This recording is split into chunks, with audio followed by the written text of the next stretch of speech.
So welcome to Fridays at 5. I'm Karen Taylor, Director of English Language Training Solutions and co-author of the color vowel chart that you see behind me.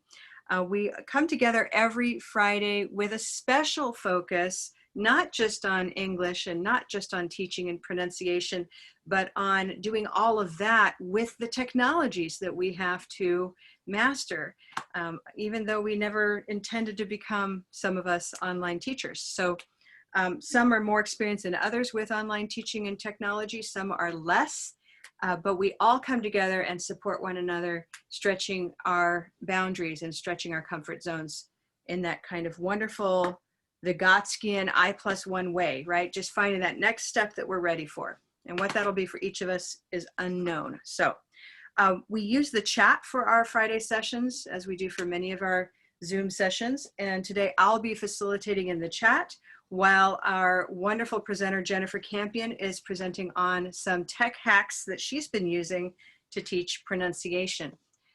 So I'll be introducing her shortly here. Let's all find the chat though and make sure we're there. We've got Maryland represented, we've got Indiana. I wanna see Serbia right over there. so find that chat and go ahead and represent, okay? Wonderful. If you're new, can you just, Marco, can you give me a sense for you and your colleagues? And Stephen Sobiech, I don't know if you're also part of the same group. Is he a colleague of yours too? No. Are you all new to the color vowel chart? Is this brand new?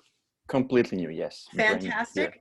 Well then, first of all, everyone else here in the room has studied with us a bit and know the color vowel approach and what we do. So we're gonna show off a little with you and bring you into the fold, okay? Perfect, sounds great. We organize every word or phrase of English orally so that we don't have to just rely on the written form, but rather we can organize by the main stress or the prosodic peak. And this is very powerful when we're teaching spoken English, because now we have a complete, say a separate way to organize that kind of learning that is distinct from what we do on paper with our eyes, right? So if we take something like Fridays at 5, we all hear a lot of I, and we can organize that as a very white phrase. White tie Friday, white tie 5, right? So we hear all of that I sound in there, and that's called white tie. Let's find another thing related to our week. Anything in the news or just words that come up for this week? I'm just gonna take one per participant. Give me a word. You can type it in the chat. Eventbrite. Eventbrite, I just saw it over in the chat. So we take our hands, everybody, and let's go ahead and say Eventbrite. Eventbrite, right? Eventbrite. So that stressed vowel sound is red, pepper, Eventbrite, right? Let's pick a couple more. Quarantine. Quarantine, good. So a lot of us are in quarantine.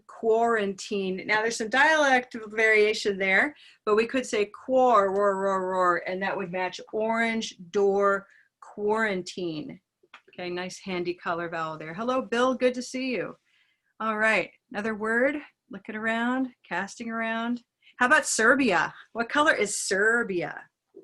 Hey, Liz, come on in the room, model for us. Serbia. Purple shirt, Serbia. There we go, yeah? So the in purple, the in shirt, regardless of spelling pattern, matches the sound in Serbia, so it is a purple shirt word. I think that kind of gives you a handle on the essence of what we do, but we take it deep and we take it broad. So it ties into all aspects of spoken English and how we sound and how we're comprehensible. So that's kind of the quick down and dirty of color vowel in about 4.5 minutes. We're glad to have everyone here in the room. We've settled in. I'm now going to shift into just my quick tech story because we practice and are forced to practice humility constantly when it comes to teaching with technology. And my humility is definitely exercised today with respect to Zoom and just scheduling these Zoom rooms with Eventbrite. So this is, everyone, the last Friday where we'll be lost in trying to find this room, because all of our future Fridays have been given their own distinct Zoom rooms instead of a recurring event.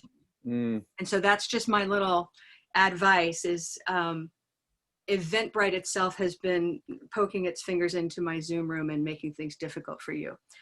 So any difficulties you've had is, this is the last day of that, and you made it, so we're happy. All right, now, Jennifer.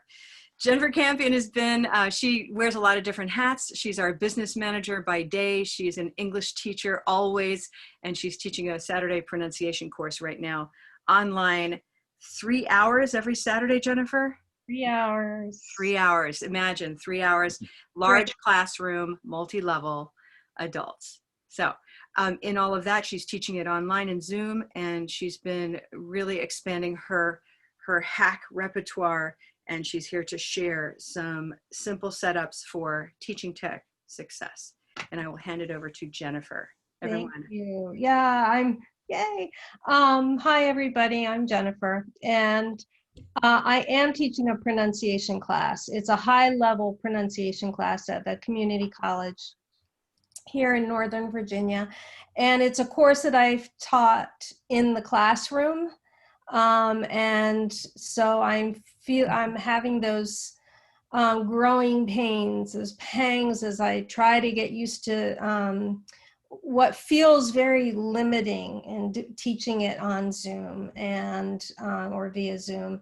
And I'm missing the tech that I have in my classroom. I'm missing my whiteboard, my huge whiteboards. And so I've been watching a lot of videos online. And so here are just a few things that I've discovered. We talked a little bit about some of these before, but I'm gonna hopefully be able to show you how these work for me. So my plan for today is to show you how to use your cell phone as a webcam, how to use a tablet as a whiteboard. And then a couple weeks ago, I had mentioned the Socrative app, and a lot of you said, oh, you weren't familiar with that. So I'm going to go ahead and just introduce you to Socrative, which you can use as a formative assessment. I really like Socrative, so we'll look into that. All right, so what am I using? I am going to give you the caveat that I'm a Mac person, and I think when you see what happens today, hopefully, why I'm a Mac person, because these tools all are designed to work together. Now, that's not to say that if you don't have a MacBook Pro laptop or a Mac desktop computer with an iPhone and an iPad that you can't do the same thing. You probably gonna have to do a little bit of research to see how you can get your phone connected to your laptop. But the idea, the concept should be the same as far as being able to use that device in that way, okay? My MacBook Pro is, it's about three years old now, and I've got the latest operating system, Catalina. My iPhone is pretty new because I had a really, really old one. And once the epidemic hit, it was just not up to the job for anything. So I've got a pretty new iPhone, and the iOS, what I'm going to talk about, I think requires 11 or higher. I have 13. So Robin, you're going to have to get a new phone. Sorry. And when I went to get my new phone for just a couple $100 more, I got an iPad, which I never had before. So I'm really excited. And it's not a huge one or anything like that, but it's very sufficient to my needs. All right. So the first thing I'm going to show you is how to use your cell phone as webcam. Why would I want to do this? Anybody have any idea? Anybody else feeling the need to have a webcam or a document projector? Document camera? I've wanted one ever since I got stuck at home. And I even bought one. You know, I have this thing that maybe others will recognize. Maybe you have this too. something like this, but the lag time has been so high. That's why I'm so interested in what you have to share today, that there's a big lag when I start to write. It doesn't match my voice anymore. So Yeah, that's really annoying when you say something and your students have to wait, 15, 20 seconds before they actually see it. Yeah. So I use, I have a textbook that I'm supposed to use with my class. And when I'm in the classroom, I can just put it on the document scanner and or document reader, and we can talk about an exercise in the book together, or we can mark it up together. I guess I'm just really used to doing that, and I feel like a hand's cut off when I can't do that. Also, I like to have I like to have something written that I can mark up. And yeah, you can do a Google Doc. You can edit a Google Doc together, but when you're talking about doing vowel color or doing linking or marking thought groups, it's really awkward and difficult to do that in a typed document. It's something that you kind of want to write. So that's how I use it for pronunciation. All right, so what equipment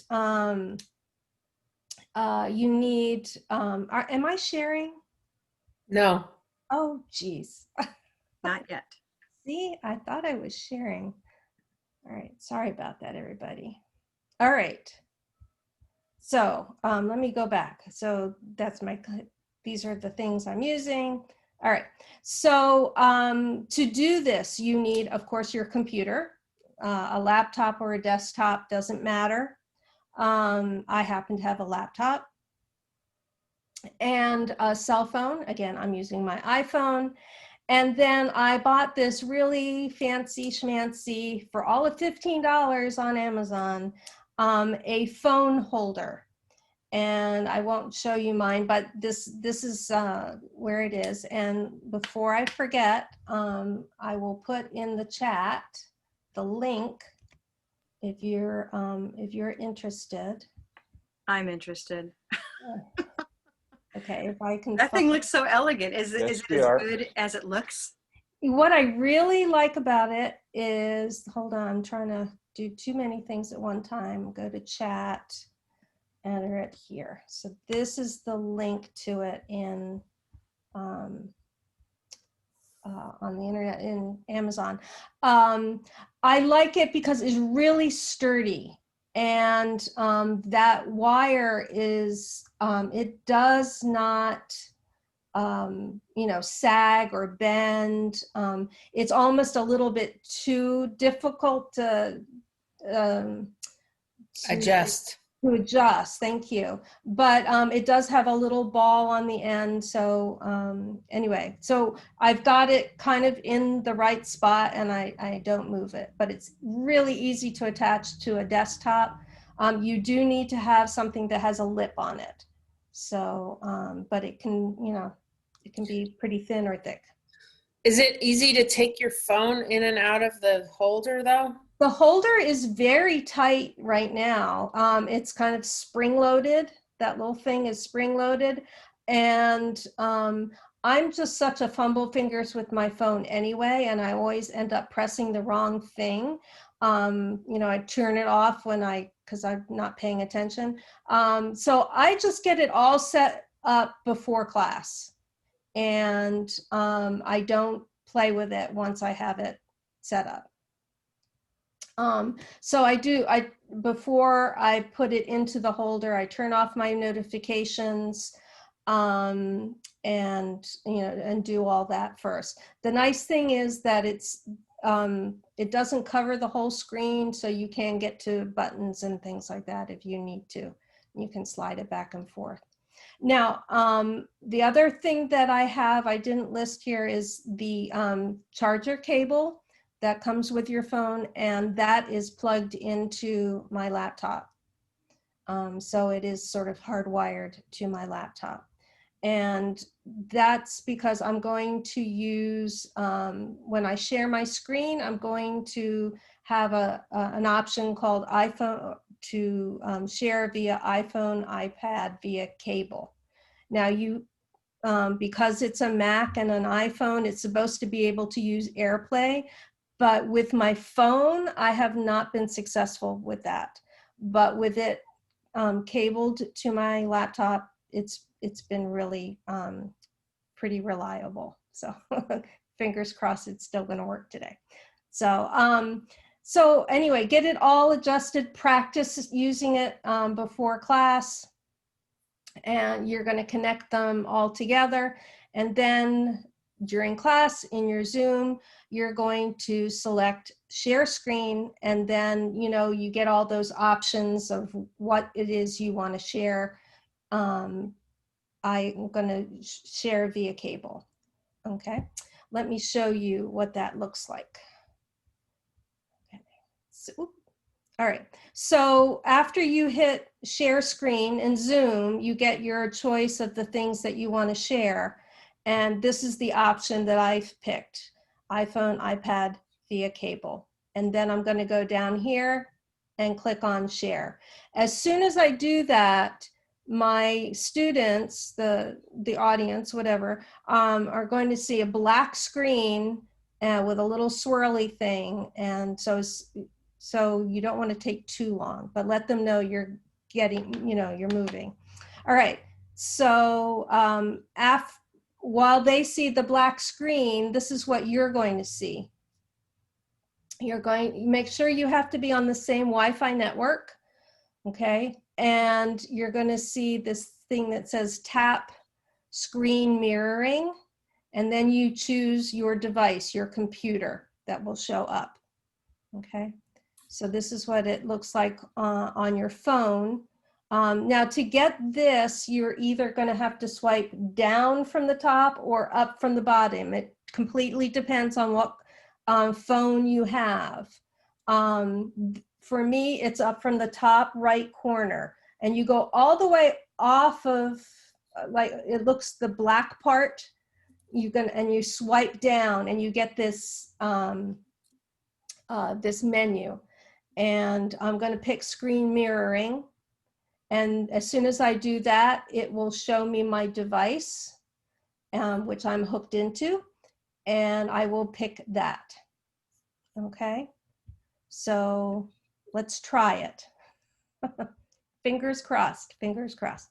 All right, so I'm going to stop sharing my PowerPoint or my slides, and I am going to go to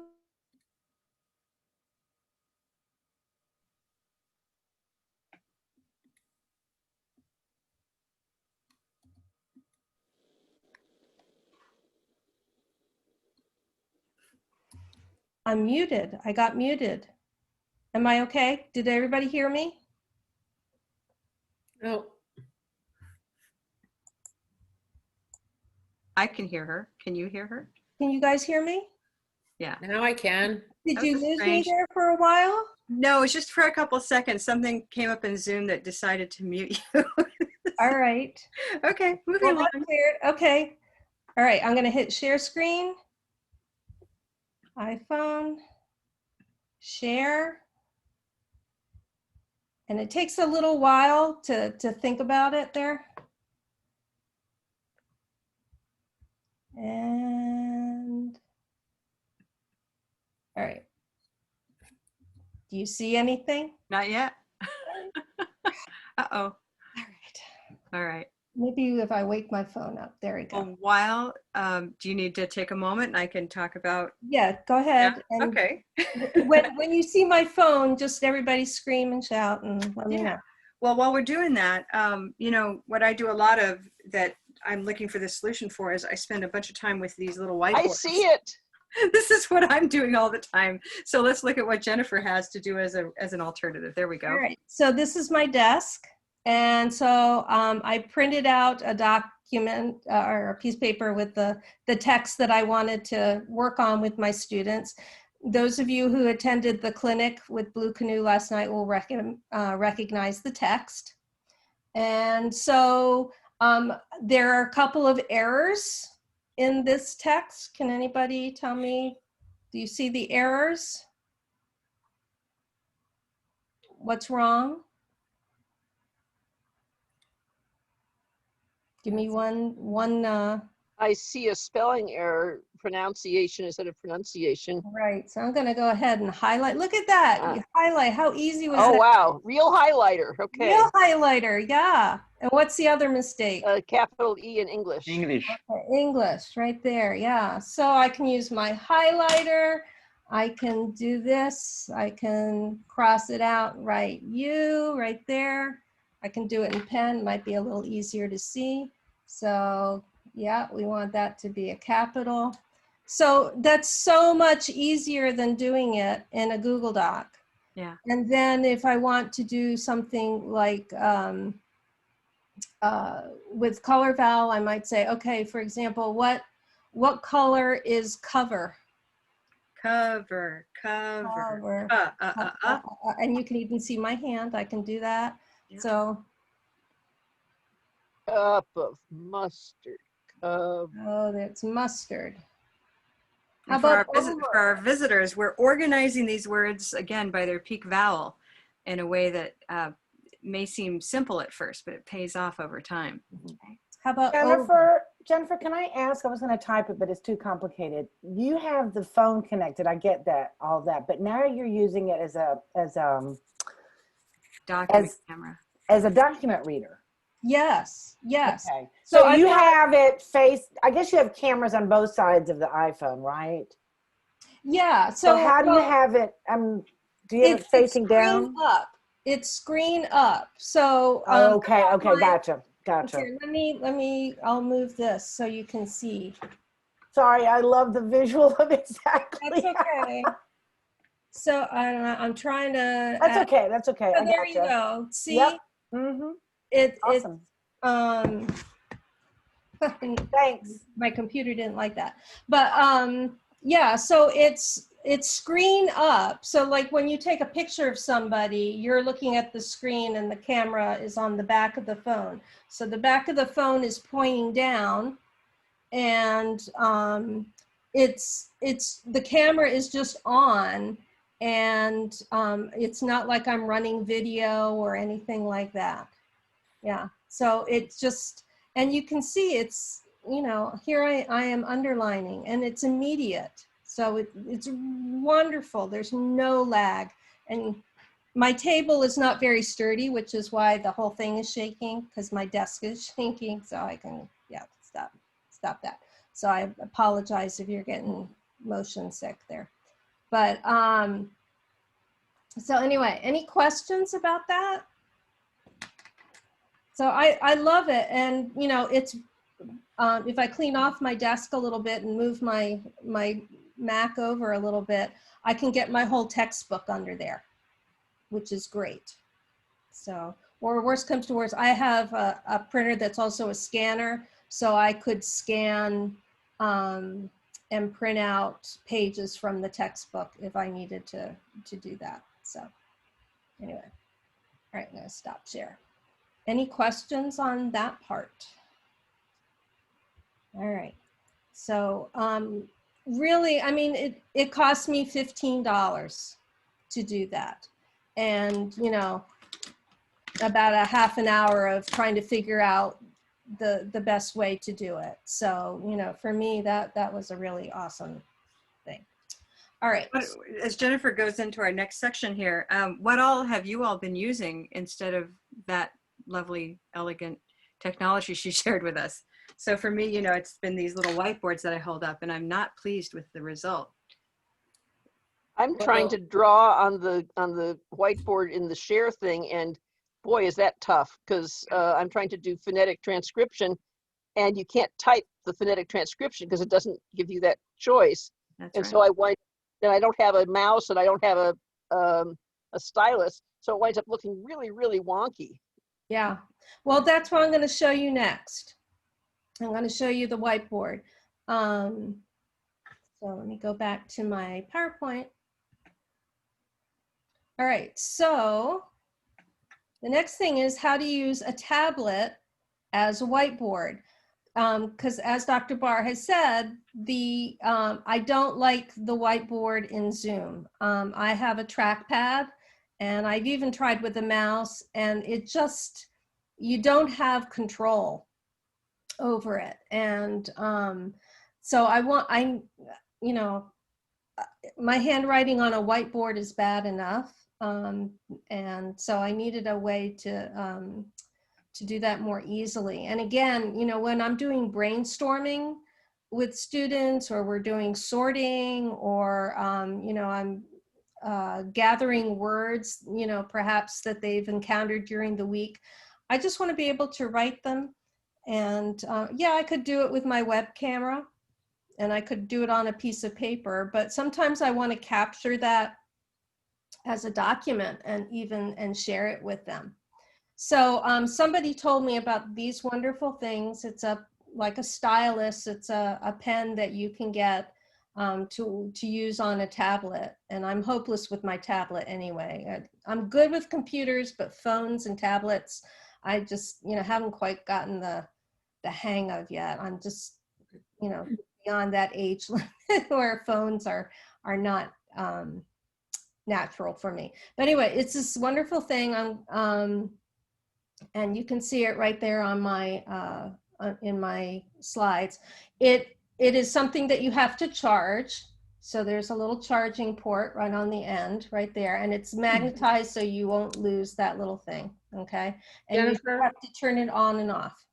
how is it different from just a regular stylus that, you know, just like a little pad on the end of a pen or something? I've never had a stylus before, so I couldn't tell you. But I mean, it doesn't write or anything. I mean, it's just a special little tip, and you do get an extra one on there.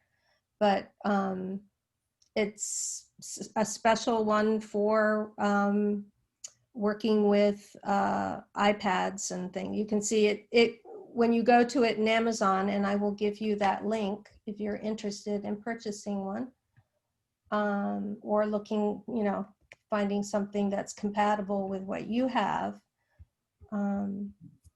It, you know, it does list the things that it is compatible with. So let me go to the chat. So that's the link to the one that I bought, the one that I'm showing you today. Okay. Again, with your tablet, if you're going to be using it, make sure you turn off notifications and everything. You don't want everybody to see your Facebook Messenger posts during class. Also, make sure that everything is charged up. Make sure your laptop is charged up. Make sure your laptop is plugged in or fully charged, because using AirPlay is really going to drain your battery pretty fast. So charge everything well. Again, practice this. This is not something you want to pull out of the box and expect to do without some practice. It does take some time to make sure that everything is working and compatible. Trusting the devices. I don't know if this is just a Mac thing, but if you hardwire, you use that charging cable to connect your tablet to your laptop, and you know how it tries to sync, and you'll have to say yes, you know, on both the laptop and the tablet, that, you know, to trust these devices. But once you've done that, it seems to work okay. All right. So that's what you need to do to get ready. And then you want to make sure that your tablet is on the same Wi-Fi as your laptop or your desktop. In Zoom, you're going to again go to share screen, and this time I'm going to be using iPhone, iPad via AirPlay. Okay, and then share. So let me show you what that looks like. Again, so I clicked on share screen. This is the option I'm going to pick via AirPlay this time. And then you're going to click the blue share button, and that's when it again, gives you this, this screen, and you're going to pick screen mirroring and choose MacBook Pro. Now, if this doesn't work, I'm going to have to swipe down from the top right corner, pick screen mirroring, and then I'm going to touch anywhere on my tablet. And I found sometimes I have to do it twice, and then everybody will be able to see what I'm doing. If it doesn't work, and I haven't quite figured out why sometimes it does and sometimes it doesn't, all you have to do is turn off the tablet and then turn it back on again, and then it seems to connect. So this is something I use if I'm going to do this. I plan to do it like after break, or maybe right after they come out of breakout, the breakout groups, because if it doesn't work, I need a few minutes to turn it off and turn it back on, and then it's fine. Okay, so now we will see if it's going to work. So, all right, what time is it? All right, we're doing good. All right, so bear with me. I'm going to stop share. I'm going to wake up my tablet because it's been sleeping. All right, let's all cross our fingers. Share screen. No, not that one. This one. Via AirPlay. I'm going to hit share.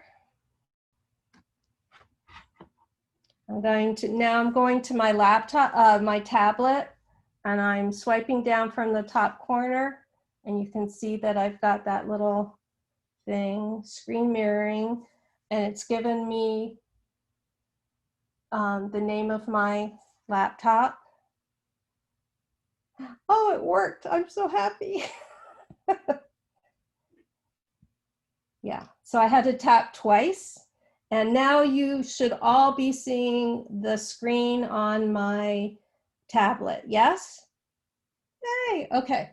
Then don't forget to turn on your stylus. Okay, has the little blue light on it. All right, so I'm going to put it down. Now, I'm going to use an app that comes with every device that you have on a Mac, which is called Notes. And I'm going to click that right there.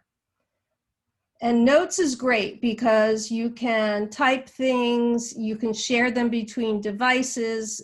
It's a really wonderful thing to have handy, instead of having a little notebook that you have to remind yourself, a shopping list or whatever. All right, so now I have this wonderful blank whiteboard. Down in the bottom right corner, I don't know if you guys can see, there are some very faint little tools, and I'm going to pick this little pencil icon right there, and it gives me my tools. Can you all see those at the bottom? So I have a choice between, it's at the very, very bottom. You might need to move your screen a little bit. I have two kinds of pens. I have a highlighter, an eraser, and then a marking tool. So I'm just going to pick this. So when I pick the pen, I can pick the width of it, and I can pick how dark it is. I can also pick colors. So I'm just going to stay with black right now. So let's just brainstorm some purple words. Give me some purple words. Nervous. Serbia.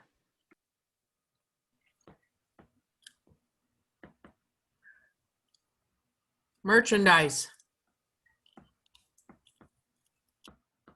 Surface. Surface. So you Turtle. can see, it's not the most, my handwriting's not the best. It's not quite as good as I would usually have, but, it's pretty good, and it's fast, and there's not a lag. So, and then I can go and I can change. Hey, Jennifer, Yeah. will you point to each word and say it so we can see to prove that there's no lag? Okay, hold on. I'm gonna pick purple. All right. And then I'm going to say this is nervous, purple shirt, nervous. And this is purple shirt, Serbia. And merchandise and surface. Nice. Did that prove it? Yes, you passed the test. I passed the test. Okay, and then I can take my little cutting tool and I can draw around, and now I've grouped those things. I'm like, okay, well, I'm just gonna move, oops. Oopsie. I'm gonna just move, yeah. Moving and cutting, these are all a function of the notes thing, right? It's nothing to do with your pad, your tablet. Right. No, this is all from the notes thing. All right, so let's do this. I'm going to erase. And it erases better than any whiteboard you've got at school, because you get all that black gook on there. And then you could come up, if students had some words, you could sort them, or the nice thing about notes is you can save notes, so you could prepare something beforehand, and I was going to, and then I forgot. So for example, we might be sorting between olive and mustard words. So give me a couple olive and a couple of mustard words. Cup. Smartboard. Can we Cup of do short mustard. words? Love. Smart. Olive. We'll just do olive. And bottle. Hot. Impossible. Short words. Mom. Ah, ah, You're looking for short words? Supper. Okay. So now this word. So I'm going to put my olive words over here. And my mustard. I'm sorry, I'm not doing it very neatly, but I can take cup and I can, nope, hold on.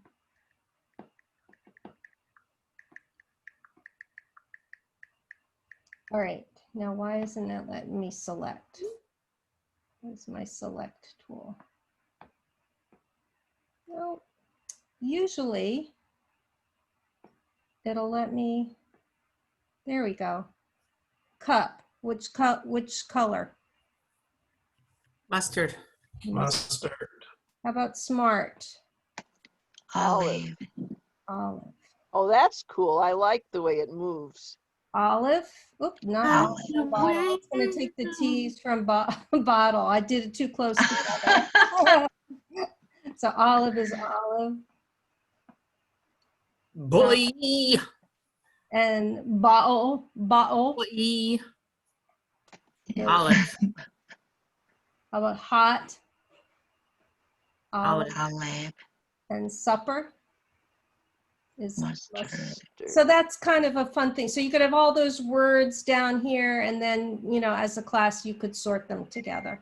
And then, like I said, I have some options up here at the top over here where I can save or share a document.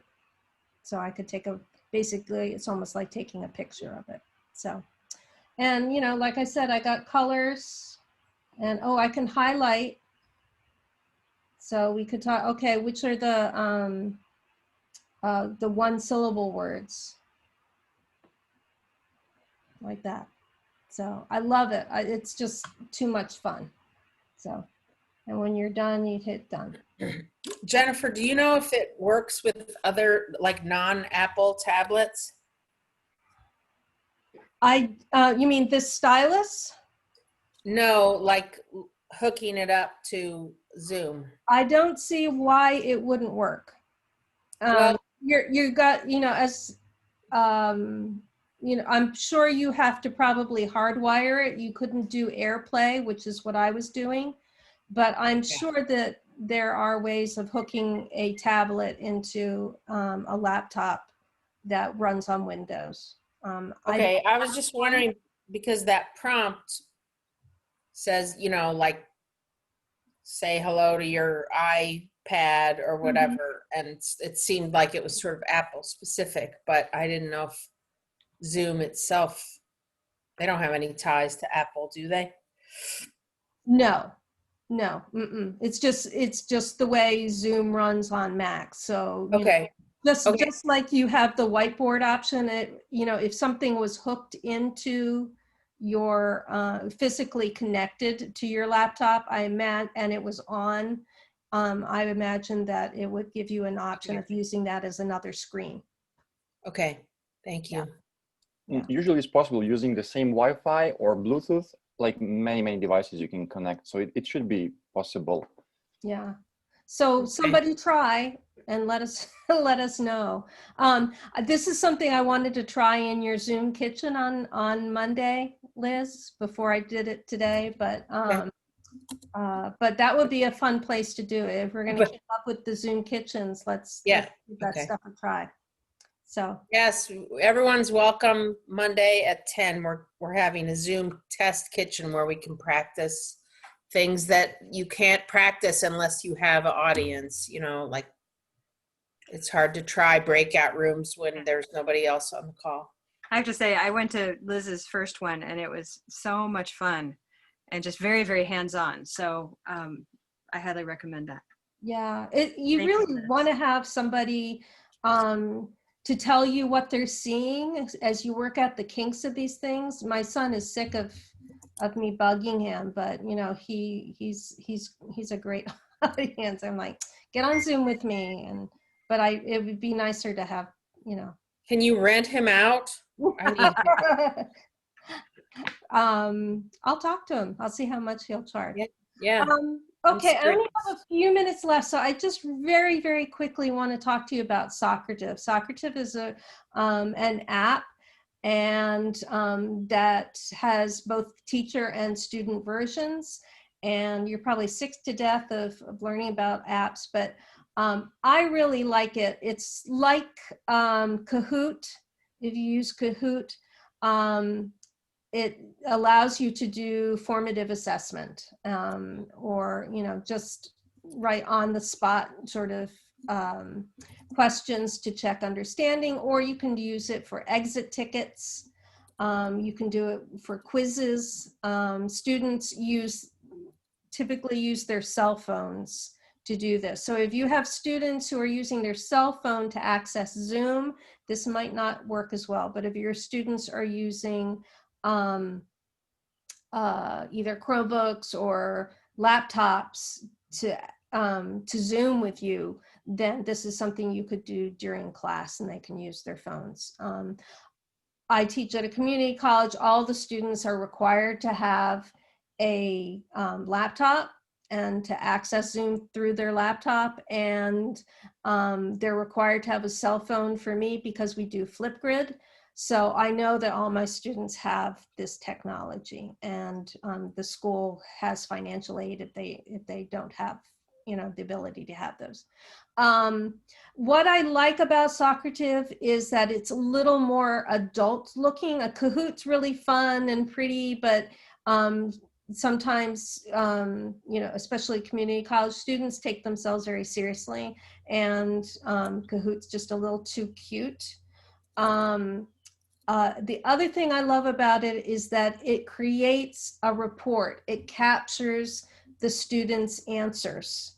And so you can have a spreadsheet that you can use for grading, or if you do it in class and you don't have a time to really analyze it after class, you can look and see, okay, who got it, who didn't get it, you know?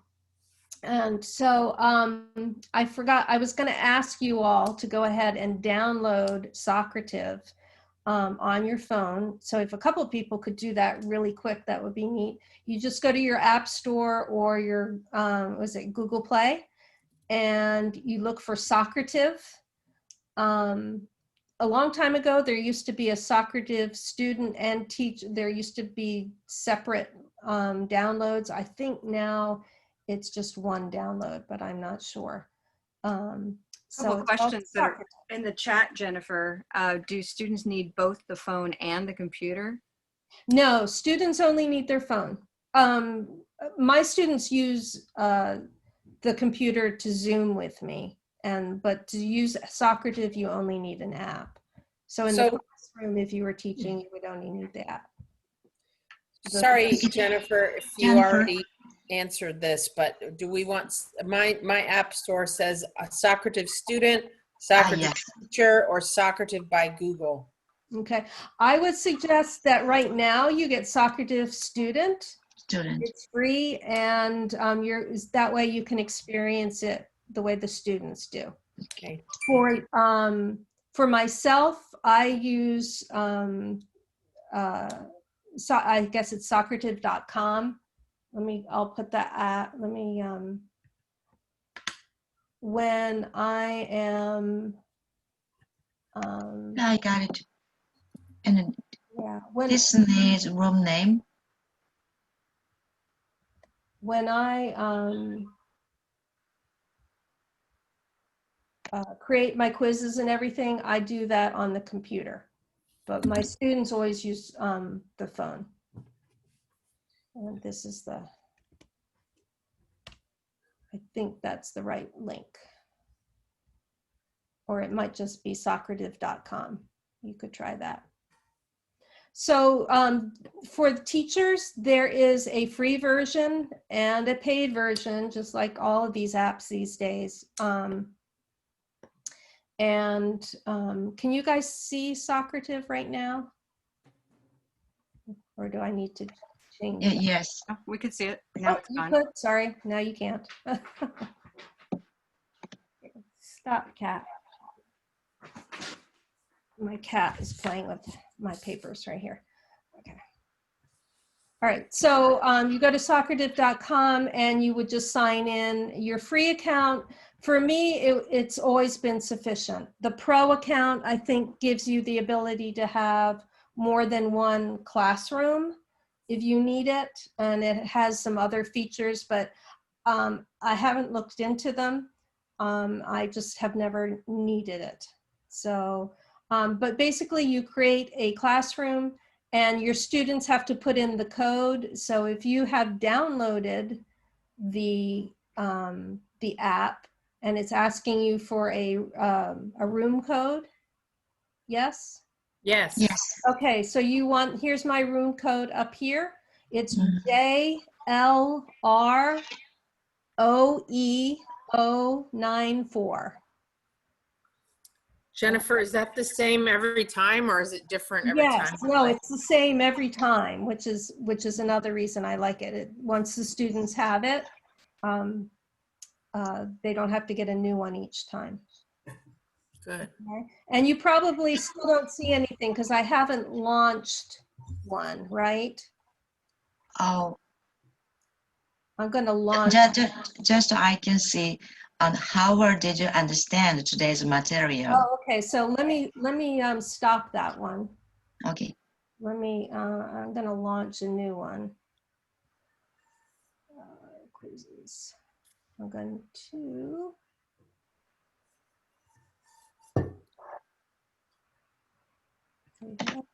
Hold on, launch a quiz. Yes, okay.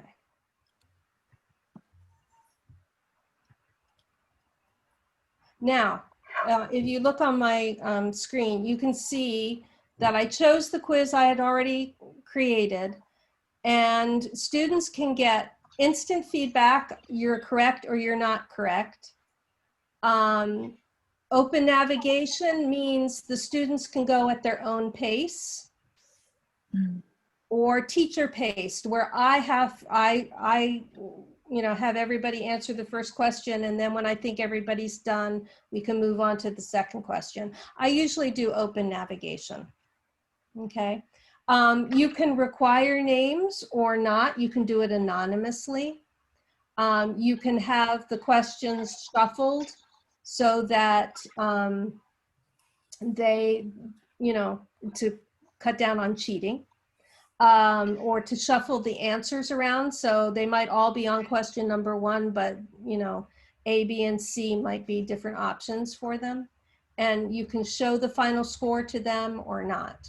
And you can set how many attempts, okay? I'm just going to require names right now. Okay, so did you all get a new one?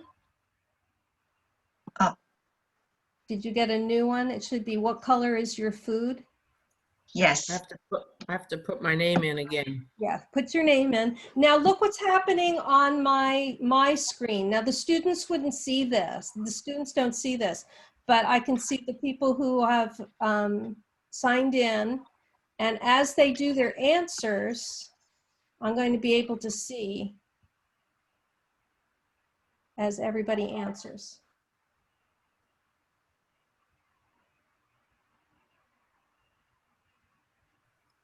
I did an Tell us what the answer, but questions are.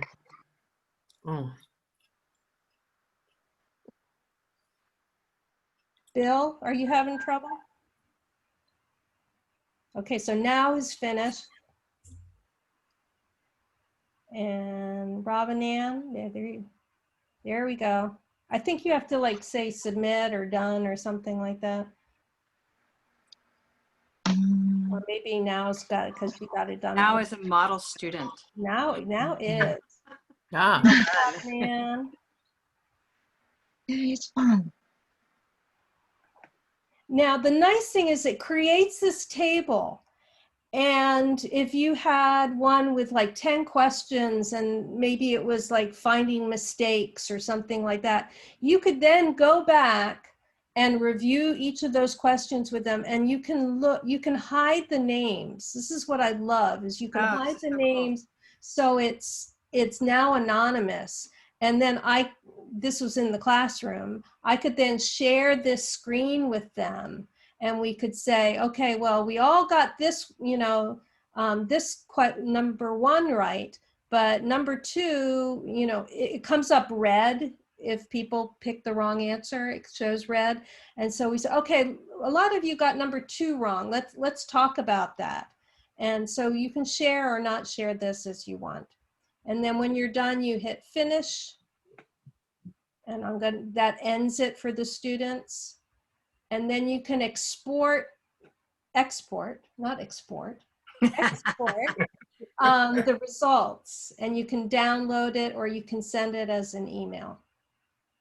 And this is the part that I really, really like. So, because if you're doing an exit ticket, and let me go ahead and show you what that looks like. The exit ticket right here is a 3-question sort of quick quiz that you can have students do just as at the end of class, or you can finish your Zoom and have them do it. The first question is, how well did you understand the content of the lesson or something like that? And they have a choice of totally got it, yeah, I understood, or I had some trouble, or I was totally lost. I can't remember what their wording is, but it's basically that. And then the second one is, shoot, I can't remember the second one. It's like, do you have any questions or about today? And then the third question, it says, answer the teacher's question. So you could give them, let's say you were talking about, I don't know, present perfect. You might ask them, would I use since or yet in this sentence? And, give them a sentence with a blank in it. And just to test their understanding. And it could be anything. And you could type that question, or you can give it orally, and then it's a free answer kind of thing. So, so it's minimal preparation on your part, but you, again, you'll get this report at the end, and so it gives you an idea of how well your students understand. And then they have this quick question, so you can do a multiple choice, true or false, or short answer right in the middle of class if you want. To create it, you go to quizzes, you add a quiz, and it's just like if you've used Kahoot, you just pick what kind of a question, you type the question here, you put the different answers. I like that it does give you some basic formatting. You can add an image over here. And then I love the explanation because you can put hints in there or give them more direction. You don't have to use it if you don't want to. And you can have, you know, as many answers, and you can make a short answer or a true and false, just like I did with you. So, and you can copy them and change them and everything. So I love Socrative. So questions. Will it let you insert special characters? You mean like Like IPA? Okay, well, let me see. Share screen. Let's try this. I can see an insert, but I'm not sure. It says insert FX. I can't quite tell what it's inserting. This might be one of those things that we'll ask Robin to let us know. All right, so I have, do you all know about this website? Can you see this website? It's a really useful one. Oh, Yeah. I love this website. Okay, so let's say we wanted to put Put it in the chat. So They've everybody developed can- this page recently. It's a lot different. Well, there's English, and then there's the full. Oh, I think that's just, I haven't seen that full. Yeah, the Wow. full one is just marvelous. Okay, so I'm copying schwa. Let's see if I can, where is it? Socrative. Okay, here we go. Which is schwa? And let's see if it'll let me. Look at that. Yeah. Yay. Yeah, so you can go ahead and, you know, copy and paste those if you want to. Where it says insert, that's just insert something. That's an equation. So if you're I don't need that. you No, wanted thank to you. do equations, yeah, it would allow you to do that. So, but yeah, if you want to use this website, and then let's see, let's use this one. All right. Is that Ash? That's Ash. That's Ash. There you go. There you go. It works. Beautiful. Gosh, so much. Everyone, first of all, let's just thank Jennifer. I want to really, you've put so much work into this, and it's very practical and elegant. Thank you. Very helpful. Thank you so Yeah. much. Yeah. We're at the top of the hour, so I'm always sort of mindful because we're such a small group that people stay around longer than they might be able to. So we will close things down, but I'll hang out in the room if anyone has questions that pertain to sort of bigger questions about color vowel or our organization, since we have some visitors here. And please know that our October newsletter is going to be coming out either late today or tomorrow. We have so many new things coming up. We're really excited to be starting our workshops for international teachers. And before you get really excited, Marco, this use of international teachers is to refer to foreign-born teachers teaching in North America who wish to have help with their own pronunciation so they feel more confident as teachers. So that's just giving you a little preface to that. It's the first time that we're providing direct instruction to learners. We mostly are a teacher training organization, but the Workshops for International Teachers program will basically provide us with lab classes so that our teachers can do coaching practica with us. So it's going to be a place where everybody's gaining something.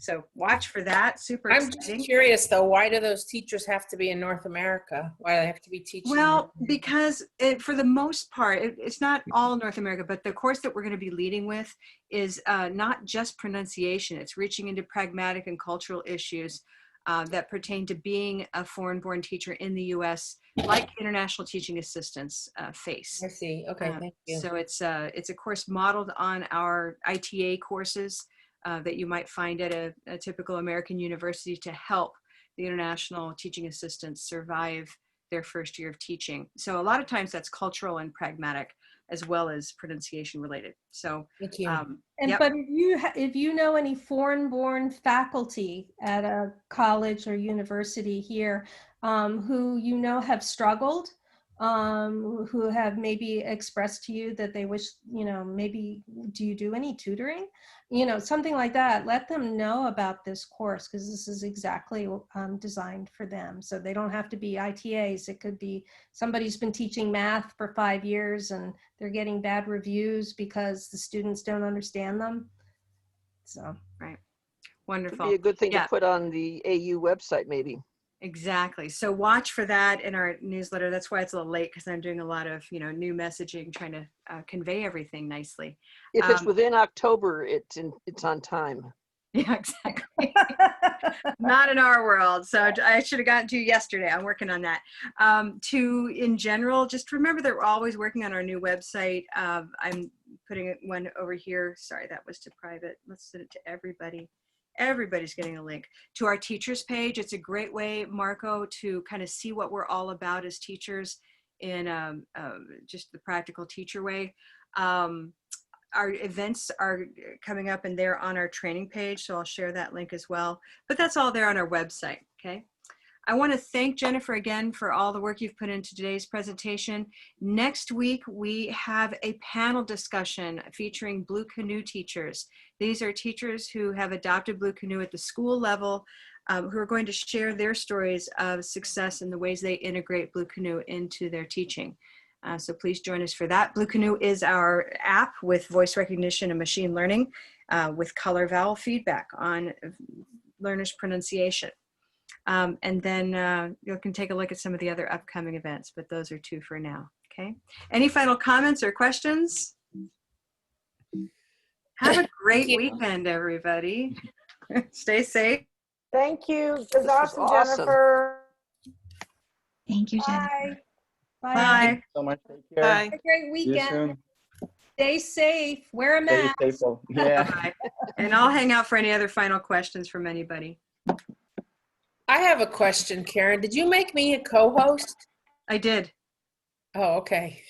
I didn't know. I Because didn't know that. Liz is kind of famous for like, make me a co-host. So I was like, I'll just always make you a co-host. Yeah, no, That's my that's fine. strategy. But you know how Jennifer got accidentally muted and nobody knew why? I was messing around with, like, I'm trying to learn the keystrokes for doing stuff for Zoom, and I clicked like mute everybody, and it was like, oh my And gosh, you I did. muted everybody. I didn't know I could.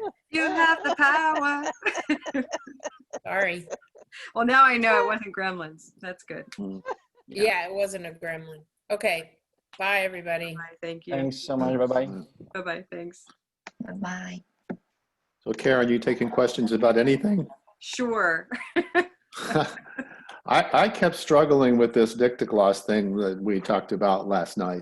Yeah. And the problem that I was having with it is what do I do with, what's the teaching point?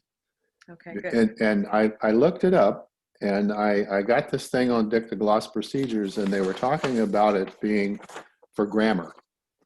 So it said in there that that you should create the short passage that embeds a particular grammatical form that you want to emphasize. And to me, that made perfect sense that if you have something like a lot of my students leave the S off of the third person singular, and that would be something I could focus on and put in there. But if I just pick any text to use, I don't know what the purpose of it is. Is it teaching them to listen, to pick out the important words, or I have trouble with what's the purpose. Right. If I'm not, and that gets me to where you plucked some sentences out of Blue Canoe. Right. And Okay. did you pluck them out with purpose, or did you just pluck them out? And if you Okay. just plucked them out, why? Okay, good. It's funny. I wish, oh, and I'm still recording, so maybe I'll keep this. This is great. Let's just keep this because I know that at least one other participant from last night has a similar question.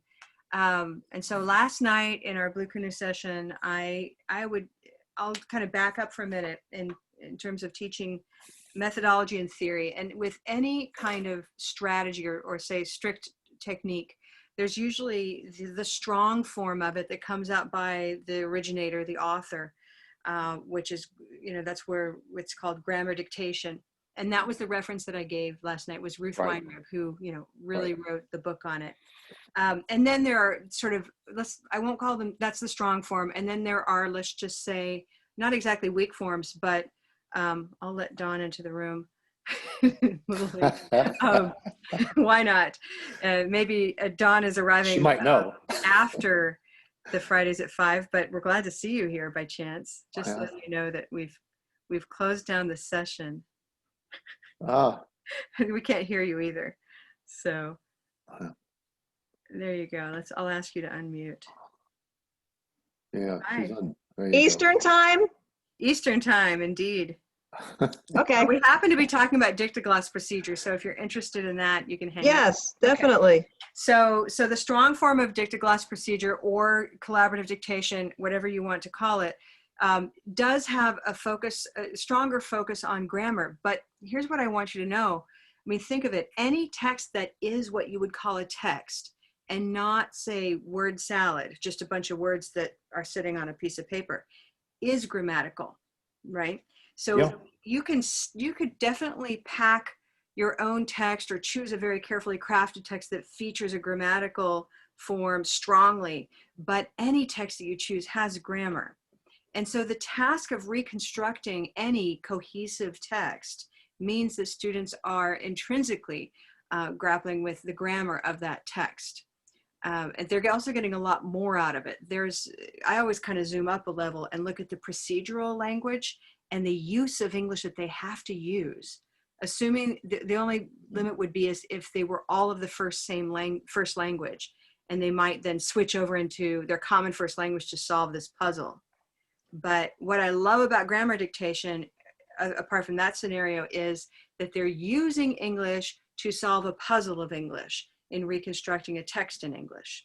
So it's practice of actual negotiation of meaning on the upper level. They're talking about grammar. They're using words like, no, you need an S here, it's third person, or they'll say, no, it's in the past tense. The rest of it has to be in the past tense. Whatever it is that makes that text, they are nailing down. Now, a lot of that you didn't get to see last night because you were already all proficient speakers of English, so you don't know what you naturally did in reconstructing that text. You weren't aware of the opportunities for, let's say, struggle that are inherent in the text, okay? So you'll start to recognize all of the benefits of it when you do grammar dictation with students and watch that process. Now, that said, last night was a very brief presentation. I've been using grammar dictation for 20 years now, and I've done full day workshops on how to run it. So yes, there's a strong form, and it's beautiful. It's a very elegant set of procedures. But on the other hand, and Skip kind of represents the other side of this. And last night I took on his role, which was to be, you can also do it kind of like by the seat of your pants with any cohesive text, okay? And there's still a benefit. I certainly can see the value of it in terms of starting a conversation in English about English. Yeah. That's okay. I could pick that up easily enough. It's just that, what do I tell my students the purpose of it is? Right. So I chose a text from Blue Canoe, and my rationale there would be, how can I help them how can I help them take the best advantage of what Blue Canoe offers? And so it has all these lessons in there. And it's the first time I'd created a set of sentences in all of the pronunciation themed sentences that connect as a paragraph. So it's not just a standalone sentence. Is that the way with all of the ones? No, in fact, this latest bit of content does work that way largely, but all of our prior sentences are kind of like, they're all about shopping, for example, but it's 6 very different sentences about shopping. Okay. Whereas this is like a paragraph that's been cut up into 6 sentences, and they're sequenced, and it feels like someone talking to you. So that's kind of interesting to me. In fact, it struck me when I wrote them, I liked them. And then when I recorded it, I thought, I want this recording as one piece of text. And I already knew I wanted to use it in a variety of ways. and that grammar dictation is one way to use that. Okay, so I'm interested, specifically with last night, I was seeking ways to help teachers use Blue Canoe sentences in a lesson and then wraps right back over to Blue Canoe. Yeah, and I can see the purpose of that too. I was just struggling with, what do I tell my students we're doing this for? What's the reasoning behind it? Is it to practice their grammar, or just to pull out the grammar? But my students are beginners. So yeah, they're learning well, ABCs. I think if you try it with them, and instead of thinking, you know, what am I going to tell them, do it with them, and make sure the text is something that they can, you know, that's within reach. For example, I think it has the words thought and though. You know, I'm not sure that it depends on how, you know, how comfortable they are with those words. If one out of the 4 people in a group knows that word, then they have enough to make the puzzle work, right? And if they don't, it's okay, because you can also judiciously choose to play the audio again and say, okay, I'm going to play it one more time now that you've really grappled with it. You're so close. Or you can say, I'm not. Let's just look at what we have. And what they do with the gap is they come up with any word that would make sense there. Okay. And that's also a really like a pragmatic skill, to be able to draw from your vocabulary and say, well, I don't know this other word that looks like this word, but I'll just pick 2 more words that look alike and have different pronunciation. And that would be another form of negotiation. And then let them tell you what they got out of it, right? Because afterward, they will say like, wow, look at you all. You just spoke English for the last 40 minutes. Yeah. That was incredible. You know, and they're suddenly doing all the talking and you're doing almost none of it. Yeah, well, I have them for 3 hours a week, and sometimes I think that's the only time they speak English. Yeah. So I love grammar dictation because it takes me out of it.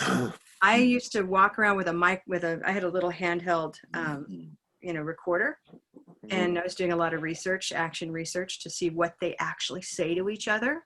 So I just walk by their tables and record them, and Yeah. you know, and they might ask me one question. I'd be like, well, what do you think? So I'd always kind of put it back on them. And otherwise I was writing down and listening to how they were asking questions and what kinds of things they were saying to each other to create this reconstructed text. And it was fascinating. Yeah. Yeah, I know Skip did that presentation on it, and I thought about it for a long time, and I just struggle with, how do I use it, and how do I get my students to engage with it? I think you're overthinking, and I hate saying probably. that. I don't like it when people tell me I'm overthinking, but I would say this is really a case where the magic is in something that's really hard for you as the one who's not learning. It's hard for you to realize how rich it is. Just do it, and do it once, and I think you'll see the lights go on, as long as you don't do the talking. Like, stay focused. The task is to reconstruct the text, make sure it's grammatical, make sure it looks good on paper. And that's what I say to the students, so that they know they have a task. They need to make it all really fit. So they might have to make some changes to fill in the gaps that they have to make it grammatical. And then they can deal with punctuation as the cherry on top if they have time. Okay, great. Yeah, I mean, try it out. Let me know. I'd like to support that. I also got this thing you sent on porosity pyramid, and I noticed that it has a picture of a kazoo in it, so I'm looking forward to figuring that out too. That's right, you still have the kazoo question. Wonderful. And let me say goodbye to the recording. 1 second here. Okay. All right.